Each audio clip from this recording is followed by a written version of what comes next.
So I got this comment on my TikTok, okay, and I want to talk about that. I want to have a conversation around it, and maybe I'll have more conversations around it moving forward. But I'm just leaning into where I feel called and where the comments and people are kind of pointing me towards. One of the things that I want to talk about is how much of what we think about is strength, man or woman, is really us just trying to control things.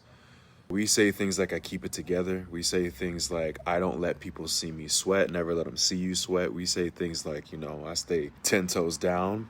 But a lot of us aren't actually calm. A lot of us are actually getting weaker over time. And this is because we're just contained. We've learned how to hold it together and appear well put together on the outside, whether that's how we dress, whether that's, having a certain amount of money, how we present ourselves, whatever. And this is especially true because if you are a Black person, falling apart has not really ever been an option. And especially where no matter what environment you find yourself in, you have to do twice as much to be seen as just as valid and competent. So, ultimately, survival is even more a thing versus being able to be vulnerable or soft or open, which is what creates, that intimacy and connection that is necessary and is also missing from a lot of our conversations. So I want to talk about that. Real strength has very little to do with control. And I believe, in my opinion, real strength is about being emotionally regulated. Now, control more or less says I have to manage everything that I do, okay, so that I don't lose myself. But regulation says even if everything falls apart, I'm good. Even if everything goes crazy on the outside, I'm good.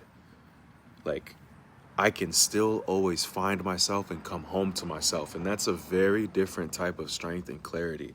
And that's also a very different type of leadership that changes how you show up in everything that you do. Now, when you're a man and your nervous system is constantly in fight mode, okay, that survival mode, that wall, that hard exterior, okay, it shows up as anger, it shows up as withdrawal, it shows up as being defensive. Now, if you're a woman and you're dysregulated, this can show up as overthinking, overdoing, caretaking too much to a fault, like trying to hold everything together so nothing falls apart.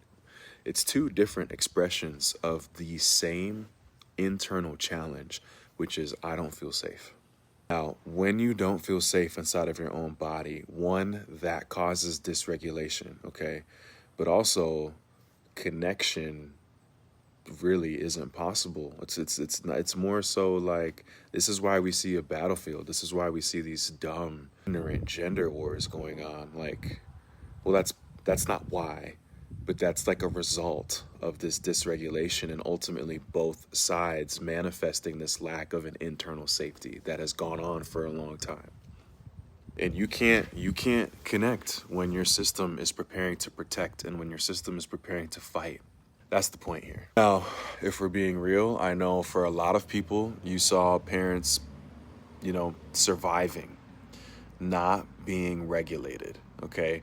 We saw men either completely shut down and withdraw or not present at all, okay? And we saw women breaking down and suffering and embracing struggle and calling it love.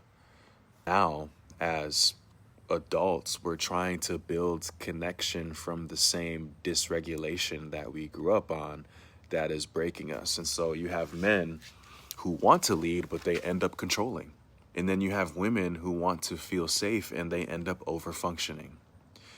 And I don't want to demonize anyone or make anyone wrong. I just want to highlight what's going on. We're just scared. Both are scared in different directions. We have little girls and little boys in big adult bodies that are scared in two different directions. And the sad part here is we keep proving to each other that love with one another is not safe. Okay? He gets loud, she shuts down.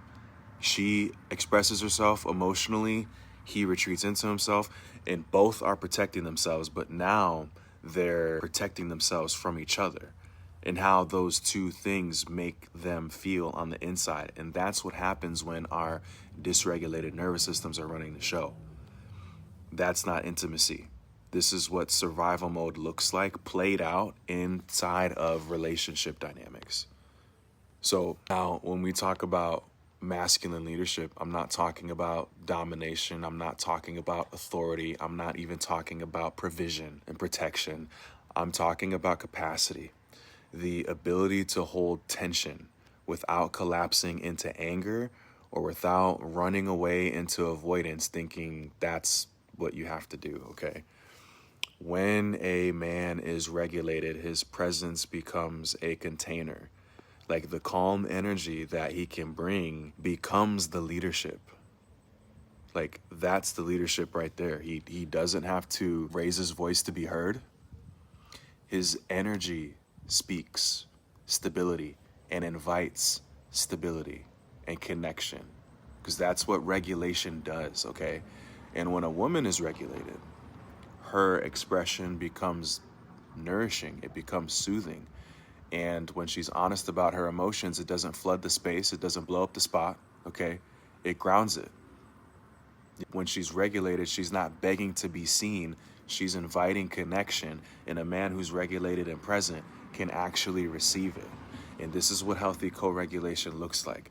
It's when both people know how to stay present inside of discomfort, inside of honesty, inside of vulnerability, without turning each other into the enemy. And here's the cool thing. This type of regulation that I'm talking about does not require perfection. I mean, there's no such thing. It's just about being aware. It really is just about like pausing before reacting. It's about being able to name what's happening in your body in real time. You know, it's really as simple as saying, I need a minute to come back to myself, instead of disappearing and slamming the door to connection. You really just have to be able to take deep breaths when your nervous system wants to explode in one direction or shut down. Okay. Now for my guys that are watching this that I'm talking to, regulation looks like not trying to fix everything because you can't. You really have to understand as a man that stillness is also valid and important. You can be strong in your stillness. And you don't need to win an argument to keep the connection. You don't need to be right to keep the connection. You know, you can be safe without these things. That's what you have to learn, bro. And for women, better regulation might also mean letting silence be safe. Not chasing and needing clarity right away, but trusting if you don't carry it all, it won't fall apart. It takes vulnerability on both sides. It takes slowing down on both sides. And both sides are learning the same lesson. Safety isn't something your partner gives you. It's something that your body learns to hold with them, not because of them. This is simple, but it's not easy in practice. But it can be.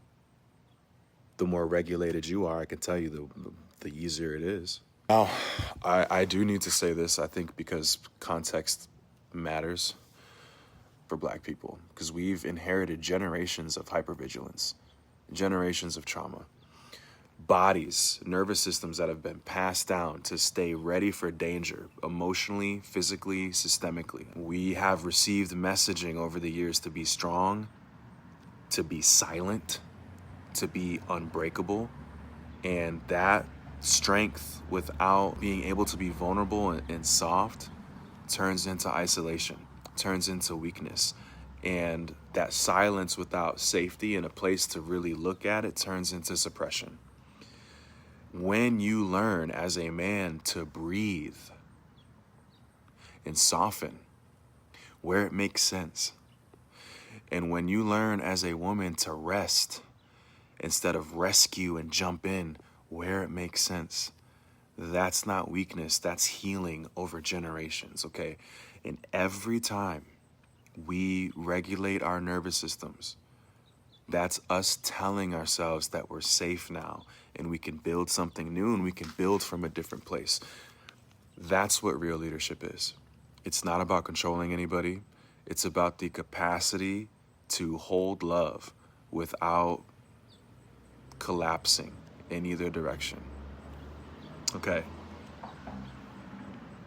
So hopefully this helps. I may do a part 2 to this video, a follow-up to this video. Actually, yeah, let's do a part 2 to this video. Let's see if we can take some of these concepts and talk about how to actually apply it. So if you like this video, drop a comment, let me know. My name is Sid Scott. Thanks for watching another video. I'll see you in the next one.